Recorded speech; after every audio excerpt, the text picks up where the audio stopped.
as duas para entregar, aí eu tenho hora de terminar as perguntas. Bom, hoje a gente trouxe um período diferente, de vez em quando a gente sai um pouquinho do Evangelho, né? Eu pego um livrinho para trazer uma historinha, só para dar uma mudança. Então, essa historinha chama assim. É nossa postura diante do fato que determinará o resultado. O proprietário de uma fábrica de sapatos estava para contratar um vendedor. Haviam 2 candidatos para a vaga. E, querendo escolher o mais adequado para o cargo, resolveu fazer um teste com eles. Chamou um dos candidatos e enviou a uma cidade distante para vender sapatos. Ao chegar lá, o rapaz constatou que naquele lugar ninguém usava sapatos. As pessoas estavam acostumadas a andar descalças. O vendedor retornou e disse ao chefe: infelizmente, o senhor me mandou ao lugar errado. Pois nesta cidade ninguém usa sapatos e por isso não pude vender nada. Então o proprietário enviou outro candidato ao mesmo local. E quando ele retornou, disse ao chefe: o senhor me mandou ao lugar certo. Ninguém naquele local tinha sequer um par de calçados. E então pude vender sapatos para todo mundo. Foi uma grande venda. Uma mesma situação pode trazer resultados excelentes ou desastrosos, dependendo apenas de como você a encare.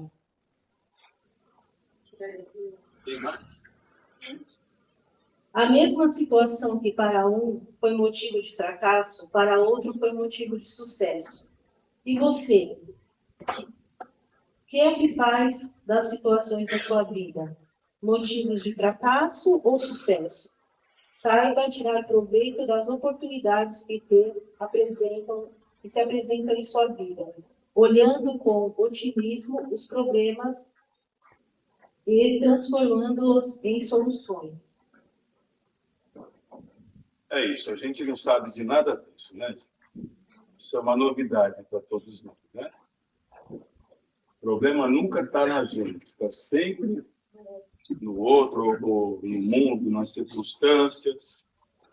E por mais que a gente aprenda, por mais que a gente estude, por mais que os exemplos sejam bastante expressivos, o próprio Jesus citou, tem aquela passagem que ele diz que os olhos são a luz do corpo. Se os seus olhos forem bons, todo o seu corpo será iluminado. Se eles forem maus, você viverá na escuridão. Então, não é sobre o evento, a circunstância, o outro, a experiência. É sobre quem observa, quem qualifica, quem presencia, quem olha, quem julga, e quem, de certa forma, está dando significado para aquilo. E somos nós.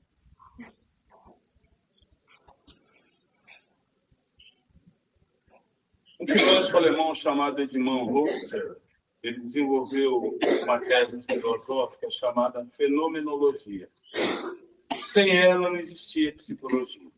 As abordagens da psicologia, porque todas elas precisaram beber dessa fonte. E o que é a fenomenologia? A fenomenologia, ela diz o seguinte, que o mundo acontece dentro de você e não fora. Significa dizer o seguinte, que se um casal de namorados estiverem olhando para a mesma coisa, para uma flor amarela na campina, eu sempre dou esse exemplo, um pode ficar feliz olhando aquela flor e o outro ficar triste. Mas a flor é a mesma.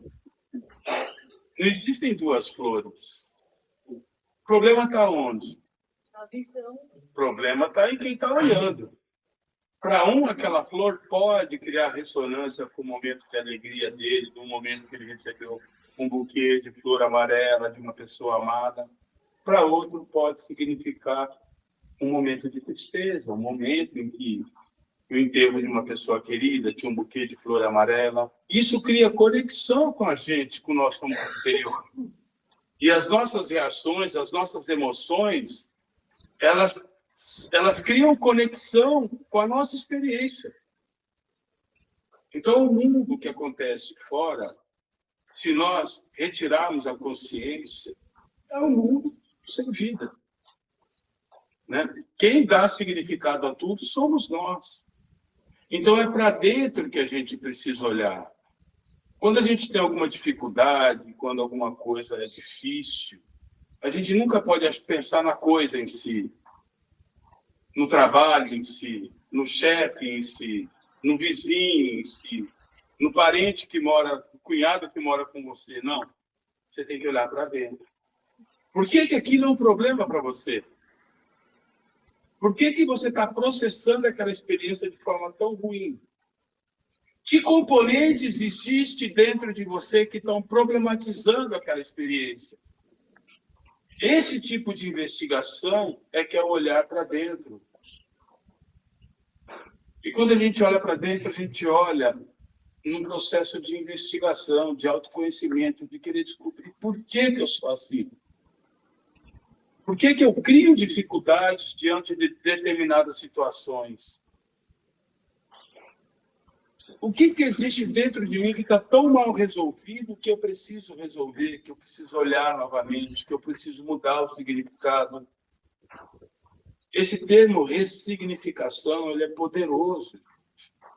Tudo que existe dentro da gente precisa ser revisitado, ressignificado, transformado. Não esperem mudanças no mundo. Mudança, as pessoas precisam mudar para eu ser feliz. Meu filho tem que ser assim para eu ser feliz. Minha esposa tem que ser daquele jeito para eu ser feliz. Não.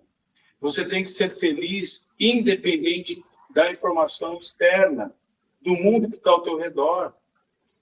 Não pode colocar a obrigação, a responsabilidade pela tua felicidade nos ombros de ninguém. Isso é uma responsabilidade tua. E se você não é feliz, o problema é teu. É um problema que você precisa resolver, que você precisa olhar, encarar, desconstruir, perceber qual é a raiz emocional daquilo, se está relacionado com a tua infância, com a tua adolescência, se tem um abuso ali que você não conseguiu perdoar, uma humilhação que você não conseguiu aceitar, alguma coisa no teu roteiro, na tua experiência de vida, ficou ali presa com todas as emoções daquele acontecimento juntas. Essa passagem me faz lembrar de uma história muito interessante. Uma pessoa que está chegando numa cidadezinha do interior, cidadezinha pequena, né? E encontra um velho, um preto velho daqueles, preto velho mesmo, assim, encarnado, encostado na beira da estrada, com seu cigarrinho de palha.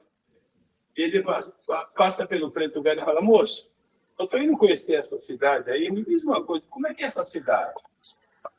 O preto velho olha para ele, tem que ele é um forasteiro, diz: escuta, como é que é a cidade de onde você veio? A cidade de onde eu vim, Deus me livre. Uma fofocaiada, todo mundo fala mal de todo mundo,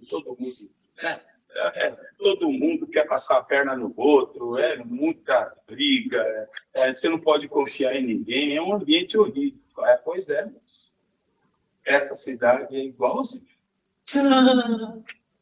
Você vai encontrar tudo isso aqui. Aí o cara desanimou um pouco e seguiu, né, em direção à cidade, para ver se era isso mesmo, que foi embora. Daqui a pouco, passa outro forasteiro pela mesma estradinha, encontra o preto velho e fala: moço, eu estou vendo essa cidade. Eu estou querendo conhecer essa cidade. Você pode me dizer mais ou menos como é que é essa cidade? E o preto velho olha para ele e fala: escuta, como é que é a cidade de onde você veio? Ah, uma cidade maravilhosa. As pessoas são acolhedoras, amáveis, são muito amigas, são muito unidas. É um ambiente muito harmonioso. Eu gostava demais daquela cidade. Falei, pois é, essa cidade que você está entrando é igualzinho. Pode ir. Você vai encontrar a mesma cidade. Então, muda, né? Não. O que é a cidade? A cidade é nada, gente. O que é o mundo? O mundo é nada. É sobre nós. Nós é que construímos a nossa realidade, o lugar que a gente vive, o nosso lar, o bairro que a gente mora, o mundo. Ah, o mundo pode estar em guerra, mas e daí? Você acha que Deus não está olhando por isso? Você acha que as coisas não têm uma inteligência maior cuidando? Você acha que não tem uma ordem? Você acha que você, com seus parcos recursos cognitivos, conscienciais, vai conseguir analisar o que é bom para o mundo? Não. Vamos baixar nossa bola, vamos ser bastante humildes, saber que tudo tem um propósito, tudo está inserido dentro de um contexto de princípios evolutivos, voltado para o desenvolvimento do ser humano.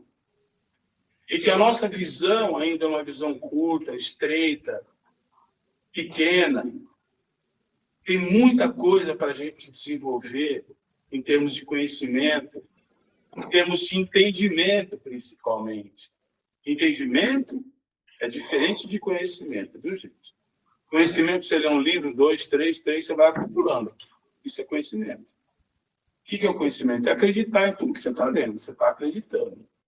O entendimento, não. É quando você entende. Você não precisa de livro nenhum. Você não precisa de guru nenhum. Você não precisa de um pastor, de um padre, de uma autoridade religiosa, de um filósofo, de um psicólogo, nada. Você entende. O sábio não é aquele que conhece, é aquele que entende as coisas.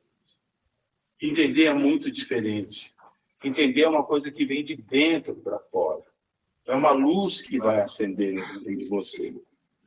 Né? Uma pessoa iluminada é uma pessoa que acendeu luzes dentro dela. Luzes do quê? Do conhecimento? Não. Do entendimento. De entender a natureza das coisas. E quanto mais você entende, menos você problematiza, menos você sofre. Mais fácil você se relaciona com a sua experiência no mundo, com o outro, e principalmente consigo mesmo. E esse é o grande problema. Nós nos relacionamos muito mal conosco mesmos. Já perceberam isso? Qual a visão que cada um tem de si? Já pararam para pensar? Vocês estão contentes com a visão que vocês construíram de si mesmos? Se não estão, desconstruam. Porque não faz o menor sentido você olhar para si como algo pequeno, inferior, pobre, impotente, incapaz. Se existe esse tipo de crença contra si, ela tem que ser desconstruída. Porque o que existe dentro de nós é algo divino, algo extremamente poderoso. Somos, sim, deuses. Uma vez que todos nós temos atributos da divindade, somos eternos, somos consciência pura. A essência de tudo isso que a gente busca já está pronto dentro da gente. Percebam, gente, ninguém vai desenvolver habilidades extraordinárias. Eu vou desenvolver a minha capacidade de amar. Não. Você já é o amor. Você só precisa remover os obstáculos que impedem a manifestação da tua essência, daquilo que você é. Só que você não manifesta isso porque você está envolvido com uma série de coisas artificiais, com crenças ruins de si mesmo, com conceitos, com coisas que o teu pai te ensinou, que as religiões te ensinaram, que as tradições, as culturas, o ambiente que você cresceu, enfim, tudo isso foi moldando você e transformando você em algo que não é você.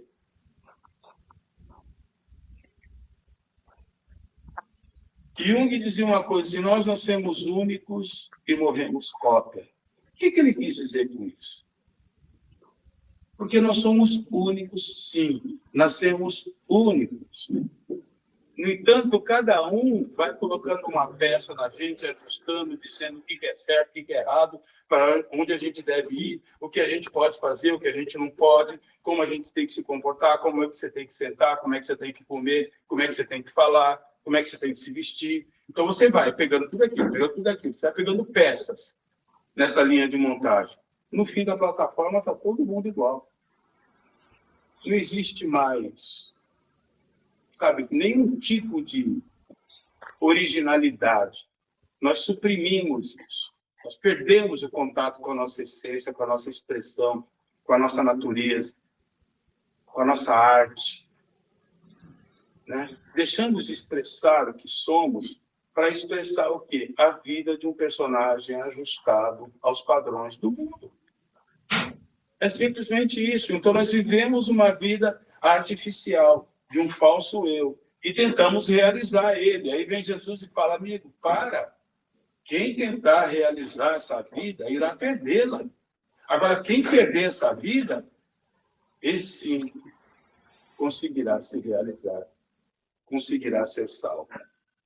Então, Jesus já deu todas as dicas do caminho que a gente tem que fazer, das coisas que a gente tem que desconstruir, né? Ele já deixou isso tudo nas entrelinhas. Cabe a gente investigar, expandir a nossa mente além, né, da nossa visão estreita, científica, né?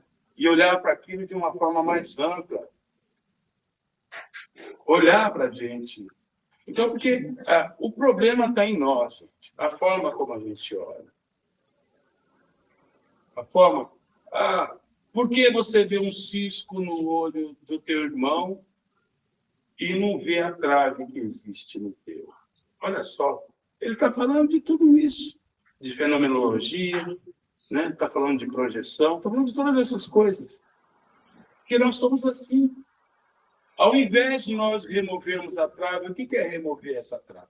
Ele fala assim, se você remover a trave, você vai poder enxergar melhor o problema do seu irmão e ajudá-lo. Mas enquanto você não remove a trave, você vai ficar vendo o cisco e condenando, julgando. Porque é isso que a gente faz. A nossa relação com o outro é justamente a partir da nossa perspectiva, do nosso julgamento, do que a gente acha que o outro é. A gente já lá e carimba.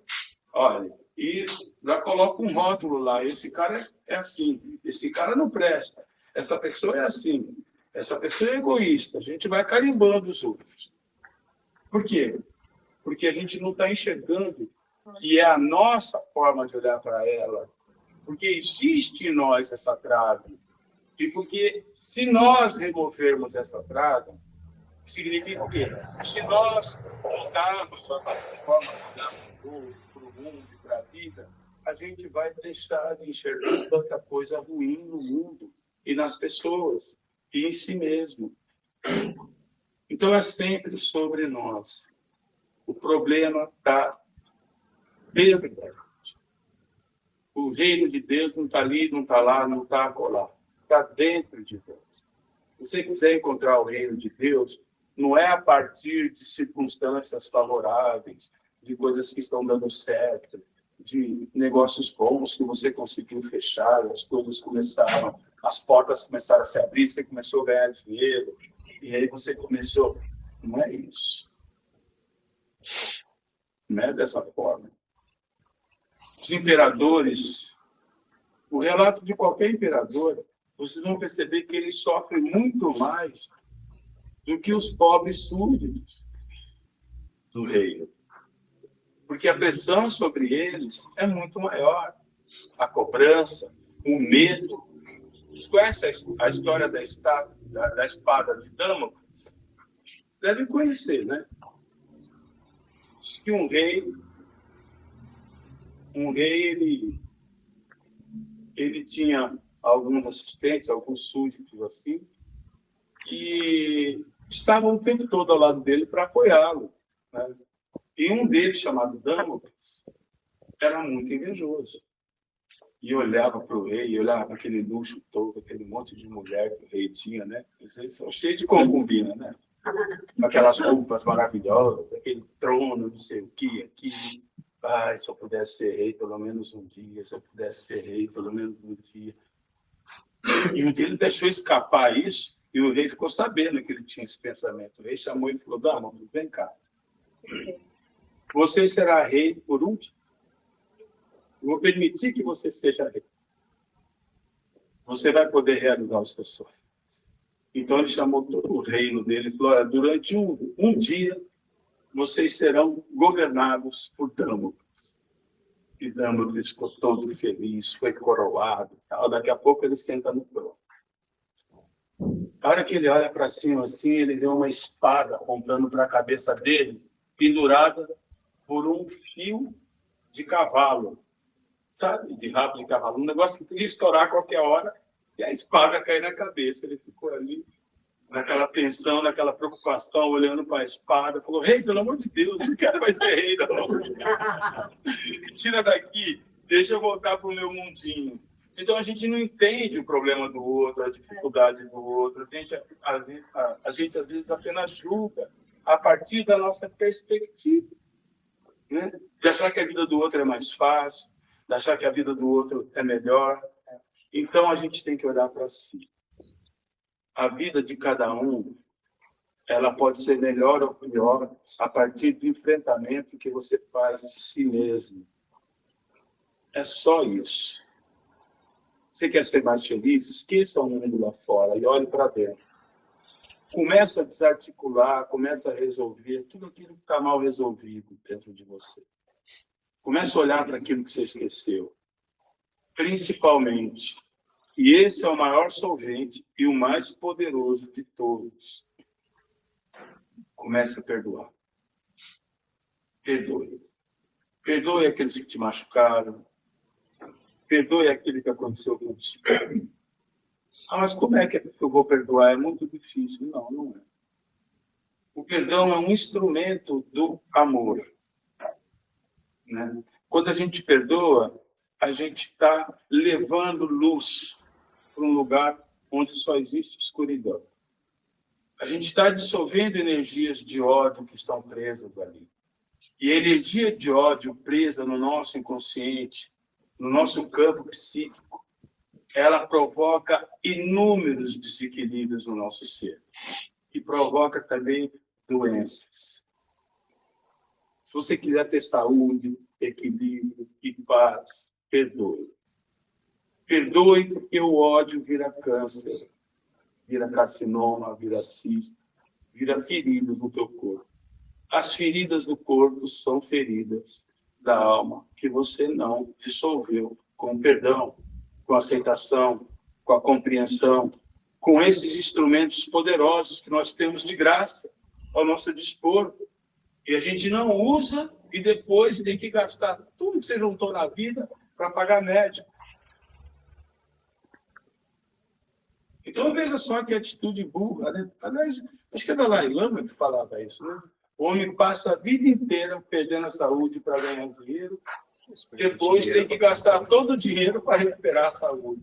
Olha que estupidez. Olha que estupidez. Então, ele foi muito sábio ao dizer, né? Essa máxima budista, essa máxima do Dalai Lama, ela foi muito sábia. Porque é verdade. A gente passa a vida preocupado com outras coisas, com a realização no mundo, com reconhecimento, com aprovação, com aceitação, né, com boas avaliações do outro. Bobagem, gente. Você que tem que fazer uma boa avaliação de si mesmo. Você tem que se aceitar, se aprovar, gostar de você como você é.